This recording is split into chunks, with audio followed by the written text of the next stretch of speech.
economía argentina funcionaba, era una economía que producía, que tenía lo que podríamos llamar, para simplificando, un sistema científico-tecnológico importante. O sea, tenía científicos que trabajaban en la producción de bienes complejos, de bienes, o sea, por ejemplo, YPF tenía su propio laboratorio de investigación. YPF era una empresa pública, la empresa más grande del país, que la habíamos formado los argentinos, ahorrando todos, y además el modelo YPF lo habíamos exportado. Todos los países de la región tenían sus empresas petroleras energéticas públicas, Petrobras pública, PDVSA pública, la uruguaya pública. Todo eso fue porque Mosconi anduvo recorriendo por todos lados y todos copiaron el modelo de YPF. YPF era una empresa eficiente, de avanzada. ¿Cuál era la utilidad? La utilidad era que producía gas y petróleo barato para que la industria que consume, funciona a gas, y el sector agropecuario que funciona a gasoil, tengan un insumo clave barato. Fíjate que los chinos ahora andan atrás en búsqueda en el mundo de petróleo, de energía. Todas las revoluciones industriales, todos los países que se industrializan, básicamente demandan tres cosas: materia prima agropecuaria, materia prima minerales y energía, fundamentalmente. Bueno, nosotros esas tres cosas, ¿para qué? Para producir un bien complejo, para producir el celular que producen los chinos. Entonces vos le mandás soja de acá a $500 la tonelada y ellos te devuelven el mismo contenedor con una tonelada que vale $10 millones en esos celulares que fabrican los chinos. ¿Qué hay de diferencia entre los $500 y los $10 millones de la tonelada? Lo que hay de diferencia es trabajo calificado, salarios importantes, tecnología, educación. Te meten valor agregado y te exportan el valor agregado. Bueno, Argentina, cuando nosotros éramos chicos, era un país que más o menos producía bienes industriales y que había tenido un proceso de 30, 40, 50 años de industrialización que tenía sus defectos, pero lo que había que hacer era modernizar eso, no destruirlo. Pero llegaron los muchachos en el 76, y de ahí para acá la Argentina fue integrada al mundo, a lo que también pasaba en el mundo, que es la transformación del capitalismo, y la transformación en donde la prioridad está en la especulación financiera y no en lo productivo.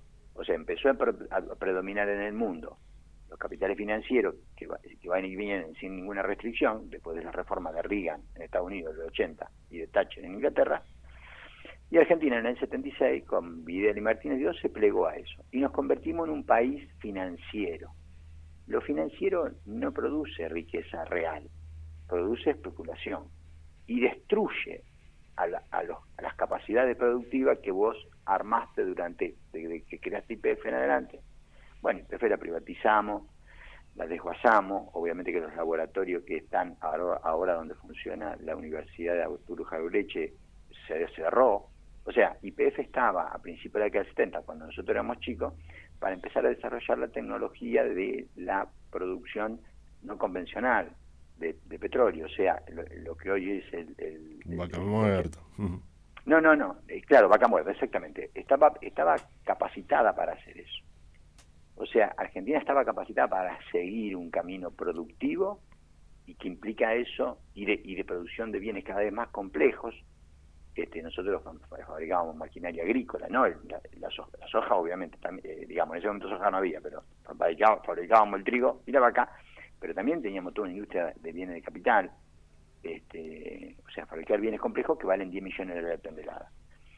Y ese era el camino que teníamos que seguir desde ese momento en adelante. Modernizado, adaptado al nuevo mundo, está claro, no hay que quedarse estancado bueno, hay que ver para dónde va el mundo, pero no, nosotros decidimos,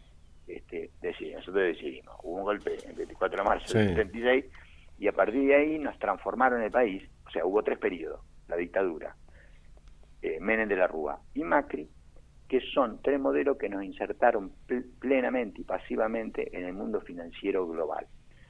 Entonces se gana plata especulando.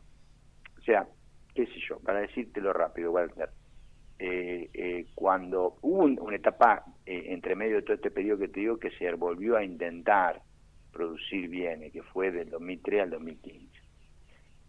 Bueno, con virtud y con defectos, las desigualdades que los modelos financieros habían provocado se achicaron en ese periodo.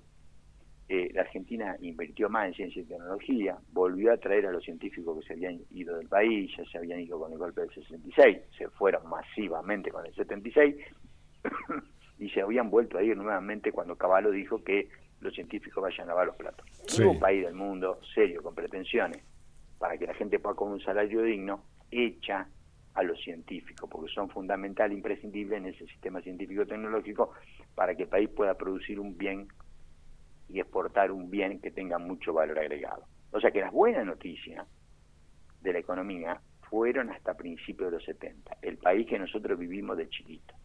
Después vinieron los muchachos del país financiero, la dictadura, Menem de la Rúa, y que son más o menos lo mismo, viste que Cavallo elogia, Cavallo está en los tres. Cavallo es el representante, el ideólogo de todo esto, o Martínez Dio, digamos. Sí, el principal referente hoy. Pero es el referente. Si vos lo escuchás a Cavallo, son los 3 periodos. Bueno, y te diría en algún punto Milei dice que con Cavallo fue el mejor momento. Bueno, pero ese sector que está representa los intereses de los sectores financieros y especulativos. Y ese sector, cuando gobierna, que viene el dólar barato porque te endeudan el país, pero al haber dólar barato las importaciones son regaladas, entonces te destruyen a los fabricantes locales, y al destruirte eso te destruyen capacidades productivas que se construyeron en décadas. No es que cuando se van te dejan la deuda y 40% de pobres. Te dejan la deuda, te dejan los 40% de pobres, pero además te dejan el entramado productivo destruido. Porque vos para fabricar, para tener una fábrica competitiva y que venda los celulares esos que valen 10 millones de dólares la tonelada, es una cosa que se construye en el largo plazo. No, una fábrica competitiva no se hace de un día para otro. Los chinos no fabrican ese celular que empezaron el año pasado. Empezaron en 1978. Claro. O sea, fíjate vos, los chinos empezaron a industrializar el país cuando nosotros empezamos a desindustrializarlo. Exactamente en el mismo momento. Deng Xiaoping, 1978. Y nosotros, Videla, 1976. Entonces, del 76 para acá, y periodos de buenas noticias económicas hay muy pocas. Alfonsín llegó, se encontró con mucha gente pobre, sacó la caja PAN y los medios de comunicación lo acusaban de populista, que repartía... ¿Te acuerdas de la caja PAN? Sí, sí. Uh-huh. Lo acusaban de populista, los medios de comunicación juegan a favor de los sectores financieros. Todo lo que te dicen es mentira. Todo. En esencia, el discurso de los medios de comunicación es falso. Representa intereses. No hay periodistas en la Argentina. Perdóname. Hay periodistas. Queda perdonado. Pero la esencia de los medios de comunicación, saquemos los periodistas, los medios de comunicación, el mensaje esencial que transmiten los medios de comunicación es falso, es mentira. Fíjate el discurso de Milei. Milei dice, vamos a quemar el Banco Central. Hay 200 países en el mundo, todos tienen Banco Central. Bueno, ponele que lo queme. Pero ahora dice que va a dolarizar, y para dolarizar va a usar unos bonos que el Banco Central tiene, que es deuda, plata que el Banco Central le prestó al Estado, y el Estado le dio bono al Banco Central. Entonces, ya ahí te das cuenta que te está mintiendo. O sea, si lo quema, no puede hacer lo que él fantásticamente promete de la dolarización, porque estaría quemando los bonos que propone ofrecer como garantía a un fideicomiso en Nueva York para que poder dolarizar la economía. No tendría con qué. ¿Cómo? Que no tendría con qué. No tiene con qué. Para dolarizar la economía argentina no hay reserva porque Macri quebró el país. La Argentina entró en default en 2010, entró en crisis de deuda, clarísimo, evidente, porque tuvo que ir a pedirle al Fondo Monetario Internacional 57.100 millones de dólares. Un crédito que todos ya nos enteramos que es político porque lo dijeron ellos, los del fondo, los funcionarios norteamericanos. No lo dijo Walter Augelio, no lo dijo Gerardo Santi, lo dijo el representante político para la región del gobierno de Trump. un crédito político que nos dieron el doble de lo que correspondía, y hoy estamos pagándole al fondo una tasa de interés de punitorio, de sanción, porque pediste el doble de lo que te correspondía por estatuto. O sea, es una cosa de loco. Sí, todo las sobretasas y demás. Exactamente, que eso evidentemente estuvo mal negociado. O sea, habíamos salido del fondo, gracias a la gestión esa de 2003-2015, habíamos salido del fondo y habíamos recuperado la posibilidad de decidir la política económica nosotros. Y hicimos ese modelo donde productivamente, o sea, la gente ganaba plata hasta el 2015 fabricando muebles, o sea, el mercado interno estaba sostenido. Hecho a propósito por una política que acá los medios de comunicación dicen que es populismo, pero si el gobierno reparte plata a los pobres van y compran una mesa, silla. Entonces el carpintero o la fábrica de muebles vende y tiene empleados formales. Entonces los empleados formales que están en la carpintería hacen aporte jubilatorio y tienen una obra social, pero a su vez compran, qué sé yo, se compran un terrenito y le hacen la casa a los hijos. Entonces la actividad de la construcción también avanza. Bueno, así vinimos en esos 12 años, en donde uno puede criticar cosas y nos desendeudamos, porque se le canceló la deuda al fondo y quedamos liberados de ese problema, y a los acreedores privados le dijimos, mirá, te debemos $1, te vamos a pagar 33 centavos por dólar. Bueno, imagina los medios, escandalizados, sí. que le íbamos a pagar 33 centavos por dólar, pero la baña fue y negoció y volvió y le iba a pagar 66 centavos. Y el presidente de ese momento le dijo, no le pagamos 66, volvé allá y le decís que le vamos a pagar 33, si quieren bien y si no también. Entonces acá, digo, para criticar un punto del presente, cuando Guzmán vino, el presidente le tendría que haber dicho, no, vos te volvés allá, porque la deuda con los acreedores privados, que era una montaña que había pedido Macri, 110.000 millones de dólares, que estaban en default. O sea, Macri dejó default la deuda en pesos, default la deuda en dólares con acreedores privados en el resto del mundo, y le pidió un salvataje al fondo. Sí. ¿No? O sea, nos endeudó y nos llevó a la quiebra. Sí, por todos los de un país que ellos tomaron en el 2015, dijeron ellos, lo dijo Duhovne, de un país que ellos tomaron que que estaba totalmente desendeudado. ¿Quién estaba desendeudado? Todos los agentes económicos, el gobierno nacional, las provincias, las empresas y las familias. Y cuando ellos se fueron, estaba el gobierno nacional en default, varias provincias en default, habían quebrado un montón de empresas. Arcor había perdido plata. Arcor perdió 2 veces plata en Argentina, en su historia. Arcor es la empresa emblema de la economía argentina. Sí. Fabrica productos, manufactura de origen agropecuario, fabrica caramelo, vende al mundo, fantástico, 10 puntos, todo bien. Perdió en el 2001 y con Macri. 2 veces en 70 años de historia. Si Arcor perdió plata, imagínate cómo le fue a los carpinteros del Bolsón. Claro. Cómo le fue al kiosquero del Bolsón, cómo le fue a cualquiera en el Bolsón que fabrica cualquier cosa. Le fue al traste. Entonces, hoy estamos en una encrucijada. Macri dejó el país quebrado. Después pasaron cosas que ahora sí podríamos decir pasaron cosas, porque pasaron cosas que eran inesperadas. Pasó la pandemia. Sí, la guerra, la sequía. Entonces Alberto Fernández tuvo que emitir pesos, o sea, tuvo que emitir una moneda de un país quebrado. Y no es lo mismo que emitir libra esterlina, que fue lo que hizo Inglaterra, o no es lo mismo que emitir dólares, que fue lo que hizo Estados Unidos, y no es lo mismo que emitir euros, que fue lo que hizo Europa. Montañas, Sí. Montañas, para salvar a las empresas ante la pandemia. Acá Alberto Fernández tuvo que emitir pesos de una moneda que la CUNSA había declarado en default un año antes. Uh-huh. La CUNSA, el mismo que ahora va al Fondo Monetario, pidieron el crédito al Fondo Internacional, pero ahora va y presiona en el fondo diciendo que la Argentina no le presten más. Sí.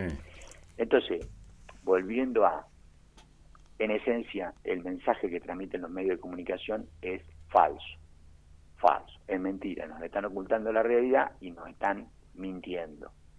Después pasaron cosas, está bien lo que decís vos, la otra cosa que pasó es la guerra, que nos pegó mal porque aumentó el precio de las dos cosas. Nosotros tenemos un problema crónico, la inflación. Aumentó el precio de las dos cosas, de dos cosas fundamentales. Los alimentos, porque es una zona triguera, uh-huh, y la energía. Entonces, y además que generó inestabilidad e incertidumbre en el mundo y aumentó la tasa de interés en el mundo. O sea que Macri gobernó 4 años donde ya habían pasado todos los efectos de la crisis del 2007-2008, el PBI mundial crecía a un ritmo del 3,5% anual, te prestaban plata, bueno, él tomó prestado una fortuna, 120 mil millones de dólares en términos netos, o sea, vivió el mejor momento de los últimos 20 años. Y en el 2020 se complicó la cosa, pandemia, guerra y sequía. De esas 3 cosas al gobierno actual no le podemos echar la culpa, pero sí le podemos echar la culpa de otras cosas. Ya te nombré una. Cuando Guzmán vino... Sí. ¿De qué manera renegoció? Lo tendría que haber mandado de vuelta a Guzmán. Y haberle dicho, no, los punitorios no te los pago, porque vos le prestaste a Macri un crédito político, entonces le prestaste más de lo que... Porque o sea, viste que a Alberto Fernández lo criticaban porque no presentaba un plan. Estuvieron haciendo campaña con eso, con identidad. En realidad el que tendría que haber presentado un plan es Macri, que fue a pedir 57.100 millones de dólares. Y el que tendría que haberle exigido un plan es el Fondo Monetario Internacional. Que violó todo su estatuto. No cumplieron ninguno de los dos. Walter, para dar el crédito más grande de la historia del Fondo Monetario Internacional, vos vas a pedir 2.000 millones de dólares al fondo, qué sé yo, suponete, Nepal, va al fondo y le pide 2.000 millones. Le cuentan las costillas. Sí. Acá a nosotros nos dieron 57.100 millones de dólares porque Donald Trump apretó un botón. Totalmente. Es una cosa insólita. Bueno, entonces, y después están las responsabilidades del gobierno del Frente de Todos, que son porque Alberto Fernández es presidente para cerrar la grieta, para eso se lo puso, no se tenía que pelear con nadie, tenía que acordar con el fondo, una posición relativa de fuerza, de negociación, de pulseada, pero para acordar, tenía que acordar con los empresarios, grandes empresarios de este país, que aman y adoran este país, se llenan de plata en este país, pero después se la llevan a Uruguay para no pagar impuestos, pero no importa. Y tenía que acordar, pero un punto donde no había forma de acordar es de dónde absorbe, de dónde toma divisa la economía argentina, que por ahora es del sector agroexportador, como siempre. Entonces ahí la plata grande, porque ahí están los productores agropecuarios, pequeños, medianos, grandes, los acopiadores, hay un montón de actores, pero los que se llevan el grueso de las divisas son las comercializadoras, Cargill y 4 o 5 más. Entonces ahí había que crear una empresa pública, como así los radicales crearon en el 16 YPF, desde hace tiempo que la Argentina tendría que tener una empresa pública que le compre la producción agropecuaria a los pequeños productores o a los medianos productores, le pague más que Cargill. Total, la diferencia entre eso y el precio internacional es una fortuna, que es la fortuna que se lleva Cargill, y esa empresa exporte, y el país se hace de dólares, el Estado se hace de dólares. En Chile los dólares entran al Estado porque el principal exportador es una empresa pública. Esto no te lo dicen nunca los liberales, jamás. Pero Codelco explica el 50% de las exportaciones de cobre de Chile. Entonces exporta 70.000 millones de dólares, pero 35.000 entran directo al Estado. Entonces nosotros, ¿dónde tenemos eso? En el sector agropecuario. ¿Quién maneja todo ese sector? Todo privado es. Desde el pequeño productor hasta los acopiadores, hasta el río. Está privatizado el servicio de cómo salen los barcos. Los puertos son privados también. Y los comercializadores externos son privados también.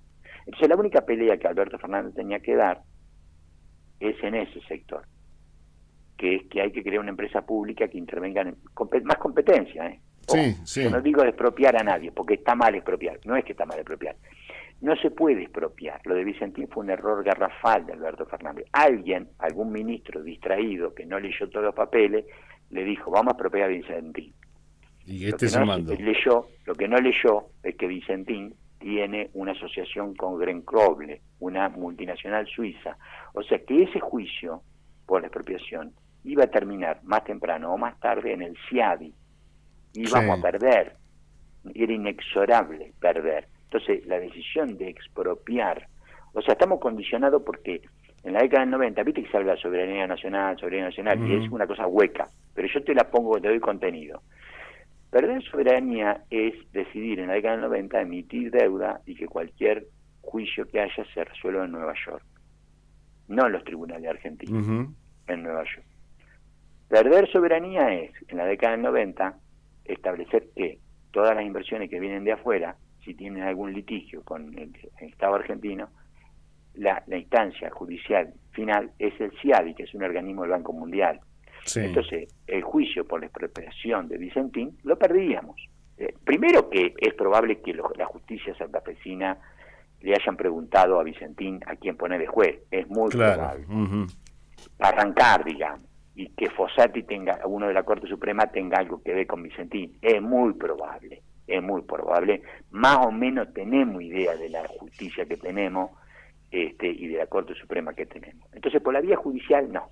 Hay que ir por la vía política y con los márgenes de acción que quedan libres, pocos. Nos habíamos liberado de bastante cuando le pagamos y le cancelamos al fondo, pero ahora lo tenemos de vuelta adentro, Sí. entonces estamos complicados. Entonces, son todas malas noticias. Son todas las últimas, los últimos años que hemos vivido, Walter, son todas malas noticias, entonces se producen estas cosas. Después empieza que una sociedad de bolsa saca un informe diciendo que estamos en un tembladeral desastroso, entonces eso impacta en los dólares financieros. Claro, cualquier cosita. Sí, sí, Si termina vos estás descalabrando débil, todo. claro, si vos estás débil, te agarra un virus más o menos pedorro y te hace bolsa. Ahora, si Sí. vos estás fuerte, y había un presidente que llevaba anotado todo en un cuaderno, los $2 que entraban, que salían, Sí. ¿no? O sea, el tipo la tenía clara, no le iban a voltear. Un Y buen no lo pudieron voltear. almacenero, digamos. Claro, pero no es tan almacenero, pero vivo. Sí. O sea, si te quedas sin dólares, te llevan puesto. Y eso fue lo que pasó. Y Alberto Fernández tendría que haber hecho cosas para hacerse de dólares, porque además de crear esa empresa, apenas empezó el gobierno, lo que tendría que haber hecho es que los 15.000 millones de dólares que entraron de superávit en el 20 y en el 21, no haberlos malgastado. Se lo dimos a tipos que nos inventaron importaciones. Sí. Al dólar oficial se lo dimos. Se lo dimos a empresas que estaban endeudadas en el resto del mundo. No, le tendrían que haber dicho, vayan a renegociar con los acreedores y pateen la deuda para adelante. Porque no estamos para que el central te dé dólares barato para que vos No, pagues. para nada. Che, Exactamente. escúchame, profesor, porque estás dando una Te saturé. clase. No, a mí no. El tema ¿Eh? es que a mí no, yo seguiría hablando. Capaz de esto ya sabés, ¿no? Sí. Pero se nos va el tiempo Sí. y me están pateando los talones y temo caerme, ¿no? Digamos, esto que relataste, en todo caso, si te parece, si vos querés, que yo creo que sí, lo retomamos la semana que viene, porque además vamos a tener alguna información sobre esta girita que hace el Ministerio de Economía al Fondo Monetario, ¿no? Que salían hoy. Y habrá algún resultado, supongo yo. Esperemos, ojalá. Pero tenemos que ir con escupidera, con la latita de agua, pedirle que nos ayude al fondo, Sí. porque la sequía nos quitó 20.000 millones de dólares, que por ahí no hubiese facilitado transitar esto hasta las elecciones, pero no están esos 20.000 millones. Entonces lo tenemos que pedir al fondo, porque estamos en un acuerdo con el fondo que todo el mundo tiene que tener presente que lo trajo Macri Sí. al fondo. No lo inventó Alberto Fernández, no lo inventó nadie, lo trajo Macri. Cuando nadie más le prestaba plata a Macri, entonces fue y le pidió la plata al fondo.